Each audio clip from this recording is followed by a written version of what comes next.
پاکستان میں پیمز کے حالیہ واقعے نے ایک بار پھر اس انتہائی اہم سوال کو ہمارے سامنے لا کھڑا کیا ہے کہ کیا اس ملک میں ایک عام شہری اور ایک طاقتور یا ایلیٹ طبقے کے انسان کی زندگی کی قیمت واقعی برابر ہے؟ پیمز میں معصوم بچوں کی جانوں کا ضیاع صرف ایک ہسپتال کا حادثہ نہیں بلکہ یہ ہمارے پورے سسٹم، ہیلتھ کیئر، ایڈمنسٹریشن اور گورننس پر ایک بہت بڑا سوالیہ نشان ہے۔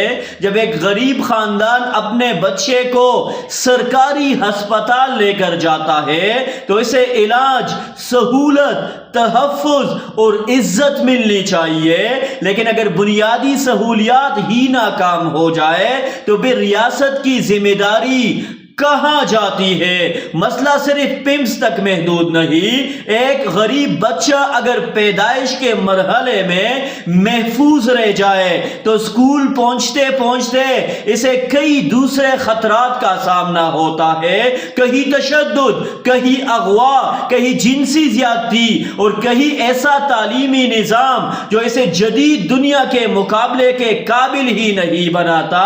پھر میٹرک، ایف ایس سی اور یونیورسٹی کے مرحلے پر تعلیم اتنی مہنگی ہو جاتی ہے کہ عام خاندان کے لیے اسے برداشت کرنا مشکل ہو جاتا ہے۔ دوسری طرف ایک مخصوص طبقے کے بچوں کے لیے بہترین سکولز، کالج، یونیورسٹیز، مہنگے ہسپتال، بیرونی ملک تعلیم اور جدید مواقع موجود ہے۔ یہی وہ جگہ ہے جہاں پاکستان میں ایکول اپرچونٹی کا بنیادی اصول ٹوٹ جاتا ہے۔ مسئلہ یہ نہیں کہ امیر آدمی کے پاس زیادہ پیسہ کیوں ہے، اصل مسئلہ یہ ہے کہ غریب کے بچے کو آگے بڑھنے کا برابر موقع کیوں نہیں مل رہا۔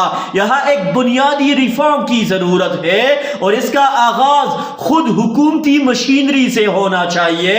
وزیر اعظم، وفاقی و صوبائی وزراء، senators, M N As, M P As, bureaucrats, ججز، فوجی افسران اور تمام سرکاری ملازمین گریڈ 22 سے لے کر کلاس 4 تک اگر ریاستی نظام کا حصہ ہے تو ان کے لیے کم از کم بنیادی ہیلتھ کیئر اور ایجوکیشن کے معاملے میں ایک ایسا اصول ہونا چاہیے جس سے انہیں بھی اسی سرکاری نظام کی کوالٹی پر انحصار کرنا پڑے جس پر عام شہری کرتا ہے۔ اگر وزیر اعظم کا بچہ، ایک جرنل یا کرنل کا بچہ، ایک جج کا بچہ اور ایک گریڈ 22 افسر کا بچہ بھی اسی سرکاری ہسپتال میں علاج کرائے گا تو پھر ہسپتال کی حالت بہتر کرنے کا پریشر خود اوپر سے نیچے تک پیدا ہوگا۔ اسی طرح اگر حکمران طبقے کے بچے سرکاری اسکولوں اور یونیورسٹیوں میں پڑھیں گے تو نصاب، اساتذہ، لیبارٹریز، انفراسٹرکچر اور تعلیمی معیار بہتر کرنا ان کی اپنی ضروریات بن جائے گا۔ یہ کسی طبقے کو سزا دینا نہیں بلکہ کامن سٹینڈرڈ قائم کرنا ہوگا۔ اسی اصول کو ریاستی عہدے، پروٹوکول اور مراعات تک بھی لے جانا ہوگا۔ وزیر اعظم ہو یا کوئی اور وزیر، ایم این اے ہو یا ایم پی اے، اعلیٰ افسر ہو یا کوئی دوسرا طاقتور عہدے دار، سرکاری عہدہ ذاتی بادشاہت کا لائسنس نہیں ہونا چاہیے۔ غیر ضروری پروٹوکول، درجنوں گاڑیاں، اضافی گارڈز، مفت پیٹرول، مفت بجلی، غیر ضروری سرکاری مراعات اور ایسے اخراجات جن کا بوجھ عوام کے خزانے پر پڑتا ہے، ان کا آڈٹ اور واضح کیپ ہونا چاہیے۔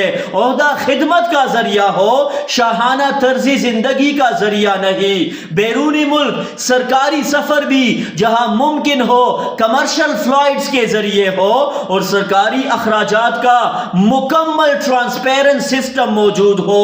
البتہ سیکیورٹی یا حقیقی ریاستی ضرورت کے معاملات کو سیاسی نعرے کے بجائے واضح قانون اور پروٹوکول کے تحت طے کیا جانا چاہیے۔ اسی طرح کاروباری مفادات اور حکومتی اختیار کے درمیان واضح لکیر کھینچنا ضروری ہے۔ جو شخص کسی بڑے بزنس بیک گراؤنڈ سے آتا ہے اور وزیر اعظم، وزیر، سینیٹر یا کسی اہم حکومتی عہدے پر پہنچتا ہے، اسے اپنے عہدے کو ذاتی کاروباری مفاد کے لیے استعمال کرنے کی اجازت نہیں ہونی چاہیے۔ اس کے لیے مضبوط کانفلکٹ آف انٹرسٹ قوانین، اثاثوں کا مکمل ڈکلیریشن، آزادانہ نگرانی اور مفادات کی شفاف ڈسکلوز ضروری ہے۔ اگر کوئی ثابت شدہ طور پر اپنے سرکاری اختیار کو ذاتی کاروبار یا مالی فائدے کے لیے استعمال کرے تو قانون کے مطابق سخت کارروائی اور غیر قانونی طور پر حاصل کیے گئے اثاثوں کی ریکوری ہونی چاہیے۔ اور بڑے کاروباری طبقے کے حوالے سے بھی ایک اصول واضح ہونا چاہیے۔ پاکستان میں دولت کمانے کا حق موجود ہے، لیکن سرمایہ باہر منتقل کرنے اور ٹیکس سے بچنے کے راستے کھلے نہیں ہونے چاہیے۔ اگر کوئی سرمایہ کار پاکستان سے حاصل کردہ سرمایہ بیرونی ملک منتقل کرتا ہے تو اس کے لیے مضبوط taxation, capital flu, money laundering اور اثاثہ ڈکلیریشن کے قوانین ہونے چاہیے۔ صرف اس بنیاد پر کسی شخص کے ورثاء کو ان کے قانونی حقوق سے محروم کرنا شاید انصاف کا حل نہیں۔ اصل ہدف غیر قانونی سرمایہ، ٹیکس چوری اور ناجائز دولت کی منتقلی ہونی چاہیے۔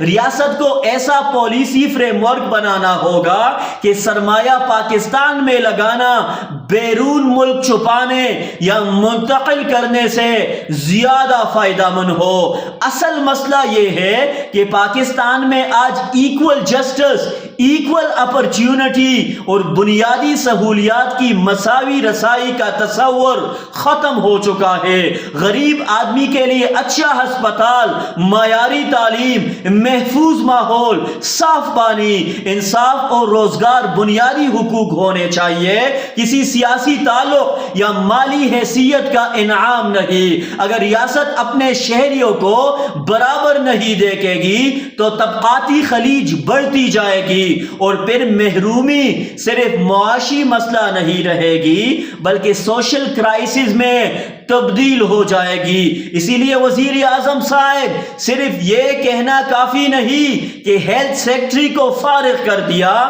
کمیٹی بنا دی، انکوائری شروع کر دی یا ذمہ داروں کے خلاف کارروائی ہوگی۔ عوام کو اب ایڈ ہاک ایکشن نہیں، بنیادی اصلاحات چاہیے۔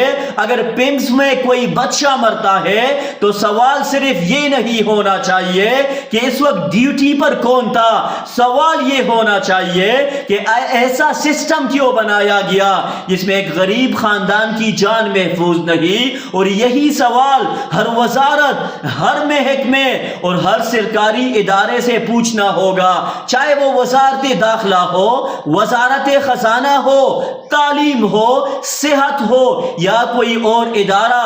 اگر ریاستی مشینری کا ایک حصہ ناکام ہے تو باقی حصوں کی پرفارمنس بھی عوام کے سامنے ہونی چاہیے۔ پاکستان کو بچانے کے لیے ہمیں شخصیات نہیں، اصول بدلنے ہوں گے۔ حکمران اور عوام کے لیے بنیادی سہولیات کا معیار جتنا ممکن ہو ایک ہونا چاہیے، قانون سب پر برابر لاگو ہونا چاہیے، ریاستی پیسہ ذاتی سہولت کے لیے استعمال نہیں ہونا چاہیے اور ہر طاقتور شخص کو یہ احساس ہونا چاہیے کہ سرکاری عہدہ عزت اور اختیار ضرور دیتا ہے لیکن جواب دہی سے آزادی نہیں دیتا۔ آج پمس کا واقعہ ہمارے سامنے صرف ایک ایگزامپل ہے۔ اگر ہم نے اسے بنیادی سبق نہ سیکھا تو کل یہی سوال تعلیم، پولیس، عدالت، معیشت اور ہر دوسرے شعبے سے اٹھے گا۔ پاکستان کو صرف چند نئی کمیٹیوں کی نہیں بلکہ ایک ایسی انسٹیٹیوشنل ریفارم کی ضرورت ہے جس میں وزیر اعظم سے لے کر عام شہری تک سب کے لیے ریاستی نظام کی بنیادی کوالٹی، قانون کی بالادستی اور جواب دہی کا اصل واضح ہو۔ ورنہ اگر آج پاکستان کی صرف ہڈیاں باقی رہ گئی ہے تو کل یہ نظام ان ہڈیوں کو بھی نوچنے کے قابل نہیں چھوڑے گا۔